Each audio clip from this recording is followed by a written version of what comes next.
ऊपर ठंडा हो जाएगा। अस्सलाम वालेकुम। ये जी आज समथिंग वेरी स्पेशल यहाँ पे बन रहा है। हम आपको भी नाम नहीं बताएंगे इस डिश का, आप खुद देखेंगे ये डिश कौन सी है। हम इसकी जो नाम है वो आपको एंड पे बताएंगे। तो देखें, ये प्रोफेसर हमारे टीपी साहब, इनको डीपी कहने से बड़ा इशू बनता है अपने आप को, लेकिन ये हैं, गवर्नमेंट ने इनको एज ए डीपी पोस्ट किया है इस कॉलेज के अंदर। तो नहीं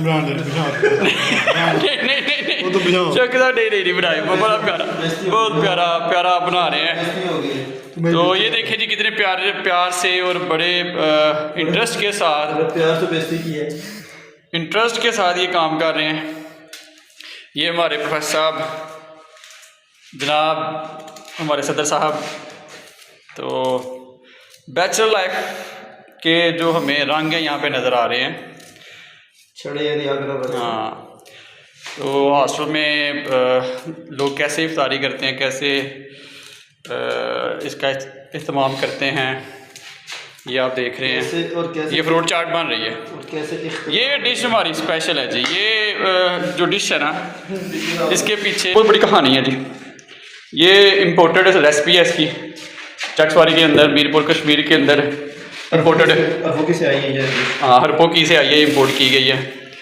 तो ये हम आपको बताएंगे बाद में इसका नाम। तो सब क्या फील कर रहे हैं आप इसको बनाते हुए? I am feeling easy feel. You are feeling very easy. देखें जी, ये होती है रमज़ान की बरकतें। रमज़ान ना होता, रोज़ा ना रखा होता, तो शौकत साहब ने इस टाइम की जो फीलिंग होनी थी शौकत साहब की, तो वो डिफरेंट होनी थी। तो ये रमज़ान की बरकतें हैं कि जिनकी फीलिंग इनको घर गए हुए तकरीबन 2 हफ्ते हो चुके हैं। ये रमज़ान की बरकतें हैं कि अभी भी ये फीलिंग इजी कर रहे हैं ये। तो ये देखिए कितने प्यार से और बड़े तजर्बाकारी से ये काट रहे हैं आलू। वाह, इधर देखिए, ये तजर्बा देखिए, स्किन उतार रहे हैं ये। ऐसे उतारते हैं मौलवी हमारे स्किन बच्चों की, जिसकी वजह से बच्चे भाग जाते हैं, मदरसों से डर जाते हैं बेचारे। तो बड़े प्यार से ये सिस्टम चल रहा है। ये रेसिपी हम आपको बताएंगे, आप देखें ये कौन कौन सी चीज़ें डाल रहे हैं शौकत साहब इसमें। शौकत साहब बताएं, ये आप इसमें क्या डाल रहे हैं अभी? इसमें ये सबसे पहले आलू काटना है बरीक। अच्छा, उसके बाद इसमें हमें डालना है प्याज, बरीक काटना है। बरीक काटना है, अगर मोटा नहीं रखना प्याज है, वो फिर सख्त लगेगा। हाँ, यस। तो इसमें और हम डालेंगे पुदीना, साथ इसमें डालेंगे हम हरा धनिया, साथ हरी मिर्चें, वाह, फिर सुरख मिर्चें, फिर इसमें बेसन डालेंगे थोड़ा सा, इसमें डालेंगे हम चुटकी सी अजवाइन डालेंगे, वाह, और साथ मैदा, थोड़ा सा बेसन के जगह मैदा भी थोड़ा सा डालते हैं। अच्छा, वो भी डालना है, इससे ज़्यादा ज़्यादा कुरकुरे हो जाते हैं ये। मिर्चें देखिए जी, सूखा मिर्च ले रहे हैं हमारे जबरान साहब, स्किन उतार रहे हैं। तो बड़ी यादगार हमारे जी यहाँ पे गुजर रही हैं। हॉस्टल्स में मैं पहले भी रहा हूँ, अपने तालीमी दौर पे भी हॉस्टल में रहने का इत्तेफाक हुआ। तो उस दौर से और इस दौर में अब भी हॉस्टल में रह रहा हूँ, बड़ा फ़र्क है। यहाँ पे हमारा ऐसे माहौल है जैसे कोई घरेलू माहौल है, आप देख ही रहे होंगे। फैमिली बन गया, हमारी फैमिली बन चुकी है। शौकत साहब को रहते हुए यहाँ पे 6 साल हो गए हैं, जबरान साहब को यहाँ पे रहते हुए 6-7 साल इनको भी हो गए हैं, 5 साल मुझे हो गए हैं। तो ये एक बड़ी अच्छी हमारी फैमिली बन चुकी है यहाँ पे, तो बड़े इत्तेफाक के साथ, बड़े प्यार मोहब्बत के साथ। ये अब इनका घर दिल नहीं लगता। शौकत साहब का घर जाते हैं, 2 दिन रहने थक जाते हैं और फिर भागते हैं पीछे। हाँ, बुलाते नहीं घर वाले, वो कहते उधर ही रहो, तुम ठीक हो उधर ही। तो ये देखें, ये कुछ बन गया जी। शौकत साहब अब ये क्या धनिया डालने लगे हैं? हरा धनिया, हाँ। अच्छा, तो बात और जी, हॉस्टल लाइफ जो है वो बड़ी कह लें कि अच्छी भी हो सकती है और बहुत बुरी भी एक्सपीरियंस हो सकता है। अगर आपको लोग अच्छे ना मिलें तो ज़िंदगी हैं, हाँ, छेड़ने वाले लोग मिल जाएं तो फिर मसला बन जाता है। तो लोग अगर कोऑपरेटिव हों, अच्छे हों, तो ज़िंदगी ये बड़ी अच्छी गुजरती है, टाइम का पता नहीं चलता। हम यहाँ पे 2-2 वीक 3-3 वीक भी रह लेते हैं तो वैसे ही होता है जैसे घर में है। जबरान साहब जेलम से हैं, ये हमें दागे मुबारक दे जाते हैं सैटरडे और संडे को। सैटरडे और संडे को। तो अब दूर के हैं हमारा, और अब तो जा नहीं सकते, तो बड़ा अच्छा यहाँ पे हमारा टाइम गुजर रहा है, स्पेंड हो रहा है। ये देखिए कैसे नफासत के साथ काट रहे हैं। ये नफासत इन्होंने मदरसे से सीखी है जी, मदरसे की लाइफ की कुछ निशानियाँ। इनकी एक सहेली थी, वो यहाँ से चली गई है वो भी हॉस्टल में थी। वो भी हॉस्टल में हमारे साथ रहती थी, तो वो तो हमें पक्की दागे में फारकत दे गई है ना। वो तो हम मुँह में ना लो। हाँ, अरफात साहब जी हमारे, वो भी इस्लामी आदमी हैं, हाफिज़ाबाद से उनका तल्लुक़, तो मोहब्बत से हम उनको सहेली कहते हैं इनकी, क्योंकि वो भी इस्लामी आद के हैं। जबरान साहब भी इस्लामी आद के हैं, तो इनमें बड़ा इत्तेफाक था, बड़ी मोहब्बत थी। हम जबरान साहब के साथ हैं, बड़ी कोशिश करते हैं इनको कंपनी देने की, कि उसकी याद ना आए इनको, हैं क्यों जोकर साहब, लेकिन फिर भी हाँ परेशान हो जाते हैं, मिसल करते हैं ये फिर। हाँ। तो देखिए कितने प्यार से लगी शौकत साहब धनिया काट रहे हैं। पुदीना कुछ सुने जी, हम आपको सुनाना चाहते हैं, आवाज़ सुने।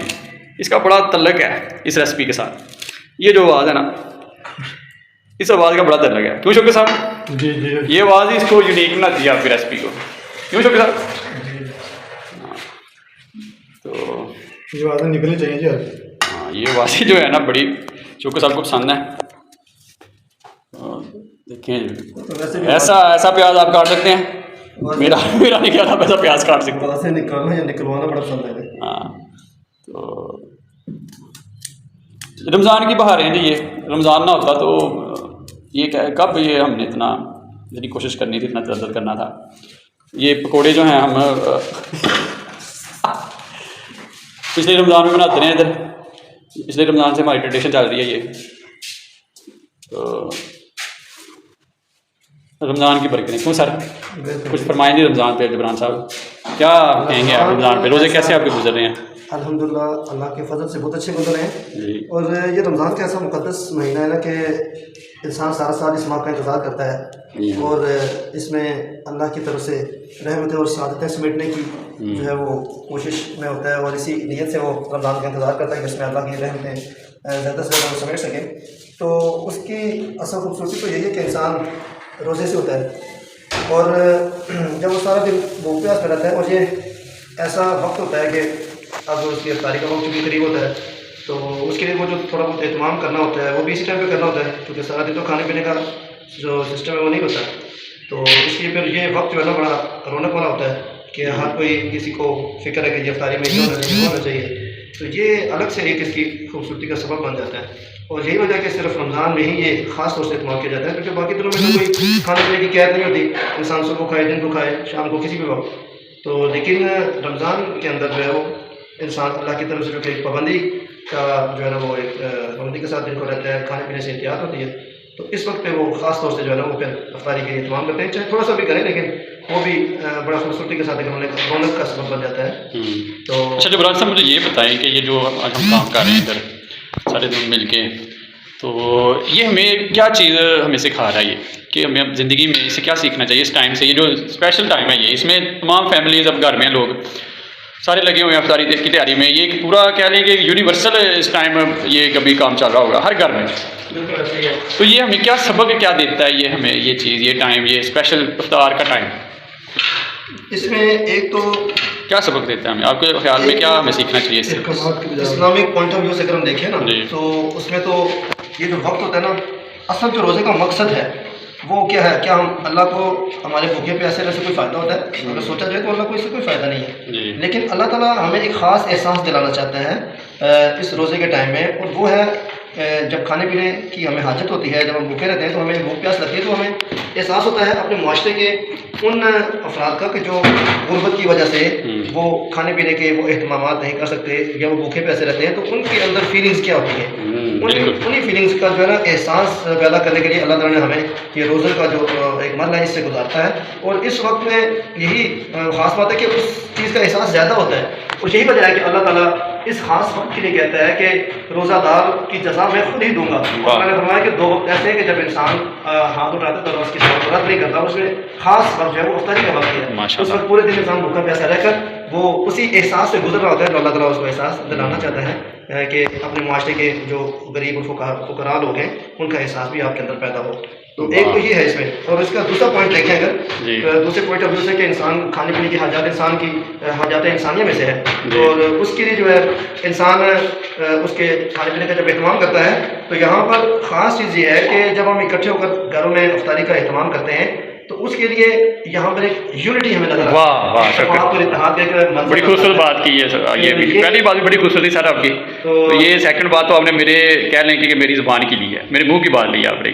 तो ये जो यूनिटी वाला कॉन्सेप्ट है ना, इस हवाले से भी जो है ना ये एक बड़ा खूबसूरती का ये लम्हा बन जाता है कि हर कोई मसरूफ है एक ही काम में। ऐसा ही तारीख में हमने ये करना वो करना है और यही है कि हमारा रोज़ा जो है ना वो उसकी हैप्पी एंडिंग हो जाए, रोज़े की जो इख्तिताम है वो अच्छे तरीके से हो जाए। तो हर एक किसी कोशिश में होता है और हर कोई कोशिश करता है कि मैं अपनी तरफ से हिस्सा डालूं, अपनी तरफ से जो काम हो सकता है वो करूं। सर अगर हम इस चीज़ को अपनी ज़िंदगी के दूसरे मामला में भी अगर इसको अपनाएं कि हम आगे बढ़ के लोगों की हेल्प करें या लोग हमारी हेल्प करें तो ज़िंदगी इससे घरों में कितना सुकून आ जाए, तो मोहब्बत बढ़े, इससे एहसास बढ़े। बिल्कुल सही फरमाया आपने। असल में अल्लाह ताला को हमसे यही तकाजा करता है, असल में दीन में हम जितने भी अहकाम है अगर उनमें गौर करें, हम यही सिखाना चाहता है कि हम दूसरों के साथ मिलकर जो है ज़िंदगी गुजारें और दूसरों की जो है ना फीलिंग्स का एहसास पैदा करें और उनको जब किसी काम की ज़रूरत हो हम उनके काम आ सकें। तमाम इबादत में भी अगर देखें तो यही चीज़ नज़र आती है। तो ये तो सबसे अच्छी बात है, इसका तो माशरा एक जन्नत की मिसाल बन जाता है। तो ये चीज़ तो सबसे अच्छी है अगर किसी को ये फीलिंग्स आ जाए और यहाँ से वो सीख ले। जबरान साहब मैंने एक चीज़ और देखी है कि अगर आप किसी के साथ आगे बढ़ के उसकी हेल्प करें, मदद करें, तो इंसान उस जो हेल्प कर रहा है बंदा उसकी बहुत सी बुराइयों को भी भूल जाता है, उसकी कुताहियों को भी भूल जाता है। जी जी बिल्कुल सही। मतलब ये एक ऐसी चीज़ है कि ये कहने से नहीं बयान हो सकती ये फीलिंग। बिल्कुल ऐसे जब आप किसी की मदद करते हैं ना तो जो उसके अंदर जज्बात पैदा होते हैं आपके लिए वो बड़े यूनिक हैं। बिल्कुल ऐसे है। और वो उससे क्या होता है कि वो बंदा जो है उसकी जो ज़ाहिर मिस्टेक हर बंदे में होती हैं, कोई कमियां हर बंदे में होती हैं। और रिलेशन की अगर तल्लुकात की बात करें तो तल्लुकात में ये छोटी छोटी जो वजूहात हैं बड़े मसाइल पैदा की होते हैं। तो अगर हम आगे बढ़ के मदद करें, काम करने में एक दूसरे का एहसास करें, तो ये जो लग्ज़िशें हैं, ये जो कमियाँ ये हमें आसानी होगी भूलने में, एक दूसरे की टॉलरेट करने में, बर्दाश्त करने में, बुलाने में, इग्नोर करने में। रिलेशन में ये बड़ी अहम चीज़ है कि आपको एक दूसरे की चीज़ों पे बड़ा इग्नोर करना पड़ता है, आपको बड़ा एक दूसरे के साथ चलना पड़ता है। आपको कई चीज़ें ऐसी होती हैं जो ठीक भी होती हैं, आप राइट पे होते हैं, लेकिन फिर भी आपको उनको इग्नोर करना पड़ता है ताकि रिलेशन ठीक रहे, घर में जो मज़ा है वो कायम रहे, इत्तेफाक कायम रहे। तो मेरा ख्याल है ये जो हम काम कर रहे हैं सर, आपकी बात है वो यूनिटी वाली, इत्तेफाक वाली, तो रिलेशंस के अंदर ये बड़ी चीज़ है, ये हमें सिखाती है ये इफ्तारी। क्यों सर, क्या? जी जी बिल्कुल यही बात है। देखिए मुआशरा कहते किसको है, मुआशरा है इसी बात का नाम कि एक दूसरे से मिलजुल कर रहना और एक दूसरे के साथ मिलजुल कर रहते हुए एक दूसरे का एहसास करना, एक दूसरे का ख्याल करना, यही तो मुआशरा है। और यही एक अच्छा मुआशरा है। इस्लाम जो है एक इस्लामी मुआशरा बनाने के लिए यही इक़दामात हमें सिखाता है। अगर हम हुकूक इबादत में गौर करें तो वो असल में यही है कि इंसान को अल्लाह ताला यही सिखाना चाहता है कि आप मुआशरे के एक बेहतरीन कारामद और मुफीद इंसान कैसे बन सकते हैं। इंसान तो सारे हैं लेकिन अच्छा इंसान को है जो दूसरों के लिए मुफीद होता है, जो हर मामले में दूसरों का भी एहसास करे, दूसरों का ख्याल करे। तो इससे तो लाज़िम बात है मुआशरा जो है ना एक यूनिक बन जाता है और इसकी मिसाल जो है वो समझे कि जन्नत वाली बन जाती है। तो सर यही रमज़ान की ये बरकतें हैं, हमें ये चीज़ सीखनी चाहिए। सिर्फ भूखा रहने से रोज़ा का मकसद बुरा नहीं होता। जो रोज़ा हमें सिखाना चाहता है, जो सहरी हमें सिखाना चाहती है, जो हमें इफ्तारी सिखाना चाहती है, जो फ़िलासफ़ी है वो हमें सीखनी चाहिए। तो आज हम आपको बताते हैं जो मेन चीज़ है हमारी, जो महरक था इस वीडियो का, इस वीला का, तो वो अब हम कार्रवाई बताते हैं। ये कार्रवाई जल्दी चल रही है। शोके साहब ये देखें, अपने हाथों से इनका हाथ देखिए, हाथों से बना रहे हैं। आपका दिल ही कर होगा ये इसका हाथों के पकौड़े खाने का लेकिन हम फिर भी खाते हैं। तो ये जी आप पता तो चल ही गया ये पकौड़े हैं, लेकिन ये पकौड़े बड़े ख़ास हैं। मैं हाथों से बना रहा हूँ, उस्मान साहब घर में टांगों से बना यार ये तो ना करो, क्या कर रहे हो? साफ कर रहे हैं। चलिए मैं वो सीन आपको दिखाना नहीं था चाहता। तो ये पकौड़े हैं जी, लेकिन ये पकौड़े बड़े ख़ास हैं। क्यों ख़ास हैं शोके साहब आप इसको बयान करेंगे? शोके साहब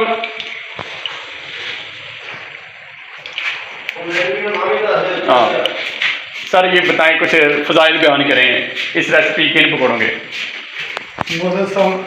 लिसनर्स ये जो पकौड़े हैं ना इसकी खास बात यह है कि आप जितने मर्जी खा लें, ये आपके मैदे को ख़राब नहीं करेंगे, आपके पेट को ख़राब नहीं करेंगे, और आपको जो एंजाइटी से होगी ना, उसकी काली होगी पेट के अंदर।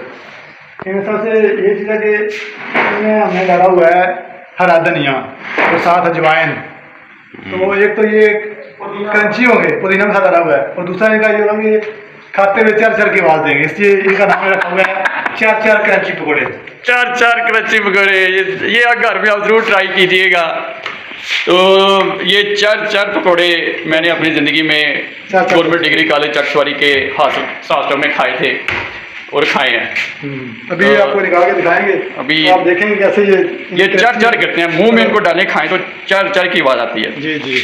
तो ये शौकत साहब की स्पेशल डिश है जी, और इनके स्पेशल वन ने इनको ये डिश बताई है। तो ये उनको उस डिश को बड़े जनाब एक भी इन्होंने अपनी तरफ से ना एडिशन किया है, ना उसमें इन्होंने माइनस किया उस रेसिपी में, जैसे बताया गया ना इन्होंने वैसे ही किया। तो हाँ, तो ये डिश जो है ना वाकई पसंद की गई है। किसी बंदे ने भी हमारे ये नहीं कहा कि जी शौकत साहब you have not done a good job. Everyone says Shaukat साहब यू आर ग्रेट शेफ। तो सब ने जब हल्के खुदा का जब जो राय हो तो वही हकीकत होती है। तो ये हकीकत है, ज़ुबान हलक को नकारा खुदा समझो। हाँ, ज़ुबान हलक को नकारा खुदा समझो। वाह जी वाह। तो शौकत साहब कोई मैसेज बताएं पकौड़ों के हवाले से कि कैसे हमें खाने चाहिए, क्या पकौड़े ठीक हैं? ये सोशल मीडिया पे आजकल बड़ी चल रही हैं, ट्रेंड चल रहे हैं कि पकौड़े और समोसे नहीं खाने चाहिए। असल में बात यह है कि रमज़ान चाहे सर्दियों में आए चाहे गर्मियों में आए, जब तक आपकी टेबल पर पकौड़ों की डिश नहीं होगी तब तक हमारा रोज़ा इफ्तार से नहीं होता, और ना मज़ा आता है। खासकर ये जो पाकिस्तानी ना लोग, ये पकौड़े हमारी मरूब गुजारा है, खासकर ये रमज़ान में। शायद हम सारा साल में पकौड़े खाएं, लेकिन रमज़ान में ज़रूर खाते हैं इफ्तारी के दौरान। तो ये इफ्तारी की एक ख़ास मरूब डिश है पकौड़े, इनके बगैर समझे रोज़ा जो है इफ्तार। चले जी, ये वीडियो हमारी तकरीबन इख्तिताम पे अब हम खाते हुए आपको बताएंगे कि अभी अफ्तारी का टाइम हो जा रहा है, तो हम भी थोड़ा सा तैयारी कर लें, फिर आपसे बात होती है। अफ्तारी हो चुकी है, तो ये पकौड़े क्रंची चार चार पकौड़े खाएं, चेक करें, आवाज़ सुने।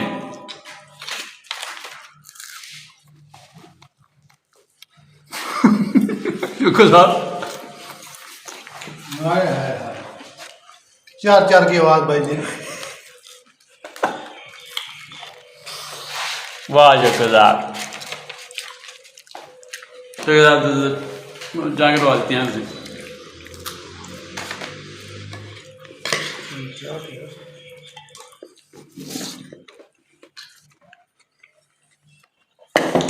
उम्मीद करते हैं जी आपको ये वीडियो पसंद आई होगी, पैगाम पसंद आया होगा। अपनी राय का इजहार ज़रूर कीजिएगा। अफ्तारी करें। अल्लाह हाफ़िज़।